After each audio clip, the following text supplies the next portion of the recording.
Hi, I'm Joey Pinz. People ask me, how did I lose 130 pounds? The quick answer is always discipline. I started my business, wasn't paying attention to my health, was eating too much, drinking too much sweets.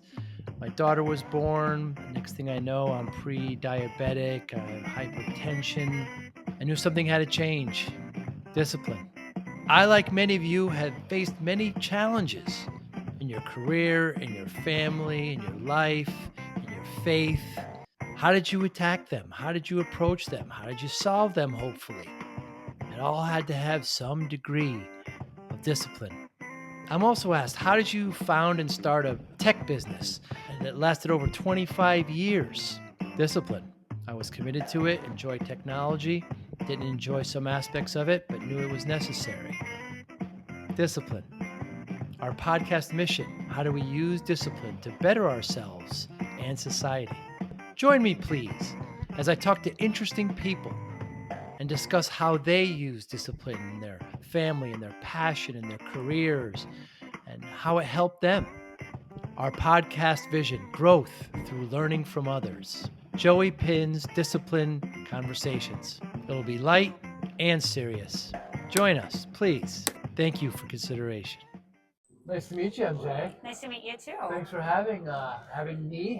Thanks for allowing me having you. It's been a long day. Yeah. What's your goal here at Connect by Secure as the CMO of Logical? Yeah, so I was asked to join a panel to talk about cybersecurity, data, and AI. And we had that today. It was fantastic, great conversation. And yeah, it's my first time coming to this event. Oh, wow. Great event so far. How long have you been with Logically? 18 months now. Have you been with a MSP before? I've always worked at service providers, not at managed services. So this is it's a combination of the SaaS world with services, which is fantastic. It is fantastic, yeah. Logically is a very big company. They bought my MSP. Yeah, it's a combination now of 12 acquisitions. Oh, wow. Yeah, so we've grown a lot, gone through a lot of changes, but yeah, it's in a good spot. And what's it? I know so little about marketing, although I keep on getting pulled in when I refuse it. But to be a chief marketing officer of such a big company, what's your largest challenges? I think it's the growing the maturity of that function within that. Think about typical MSP. They usually don't invest a lot in marketing, or they have one person and it happens to be someone who's just an execution arm. So they don't think of it as a way to really grow the business and from a strategic standpoint. And then even after having multiple acquisitions, it's a combination of multiple small companies, right? So there's a lot of change management that has to happen internally, and really trying to explain the value that marketing's beyond just promotion, but it's, being connected to the customer and representing the customer voice, looking at your competitive positioning, your messaging, etc. How are you looking at your portfolio and developing it so that way you're around for, the next several decades? So it's a lot more sophisticated, but it's been exciting to go through that transition with Logically. And like you said, MJ, so many MSPs are not good marketers. So what can you impart on them? What can you share to help these MSPs in marketing? Yeah, one of the things, and I used to have a consulting firm specifically to help with go-to-market for service providers. And usually what I have found is, a service provider or an MSP, they start with the people of developing the services, right? And then at some point they're like, okay, we've tapped out our referral base and what the CEO can do. Now let's bring on sales. And then they're throwing bodies at doing that. And the thing is that they still need a bunch of enablement. They need the messaging. They need the positioning, right? And so typically when they bring in a marketing, they think about it from an execution standpoint.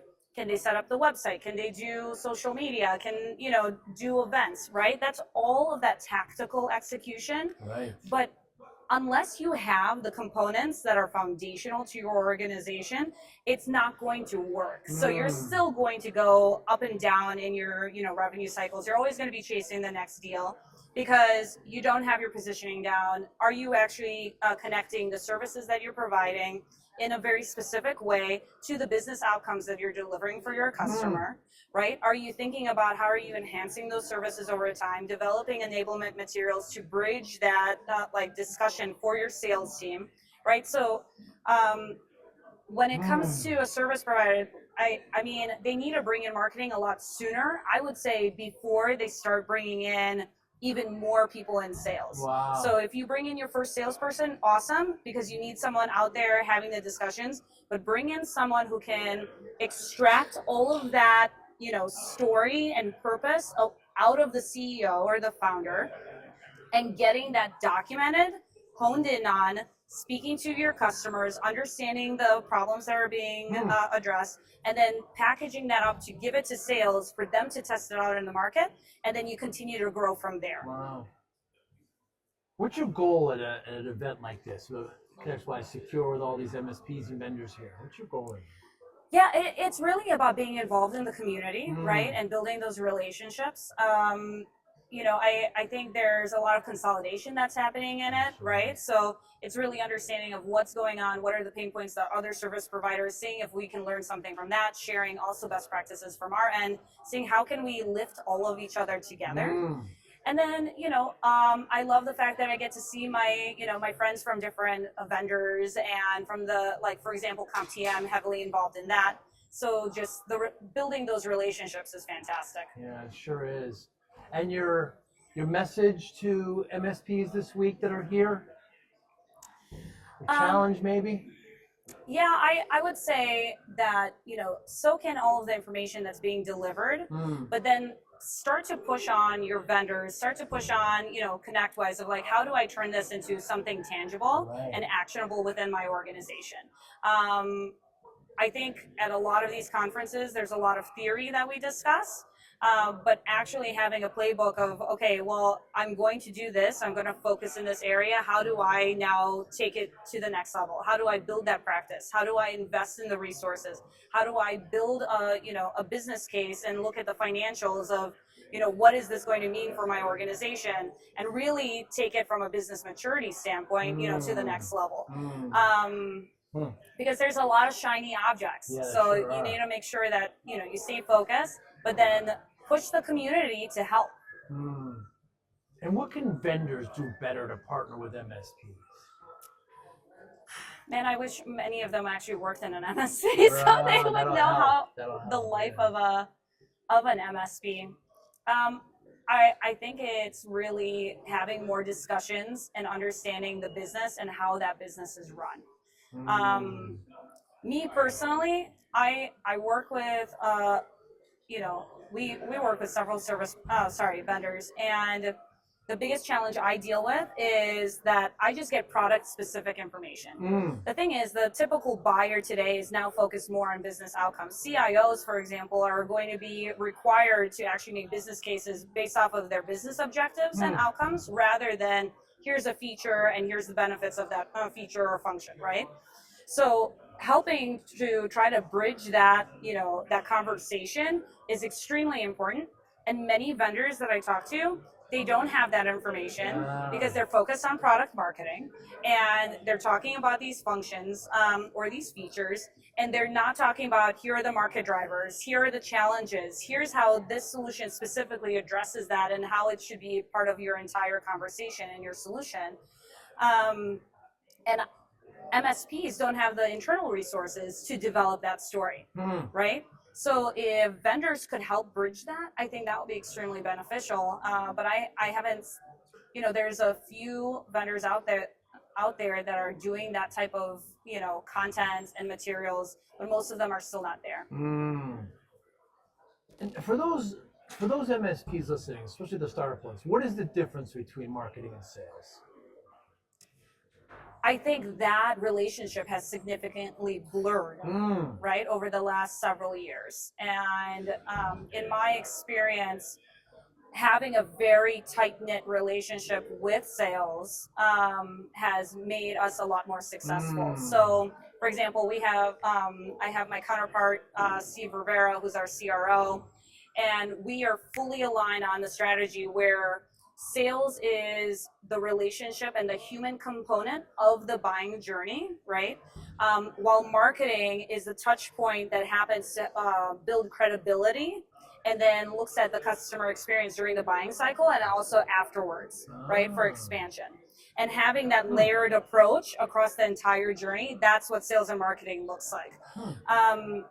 And especially marketing is a lot more digital, right? There's a lot more positioning, more brand, like that kind of focus. But if you layer it on of what is sales doing, what is marketing doing, all together, fully aligned, that's where the magic happens. Right. And it's starting to blur a lot. And it's not only getting new logos and new business, but it's maintaining what you currently have, customer success, etc. Yeah, it's building out and expanding. So there's the land, obviously, component, right? But then afterwards, there's a great model. It's called the Bowtie Model, and if you're not familiar with it, it was brought by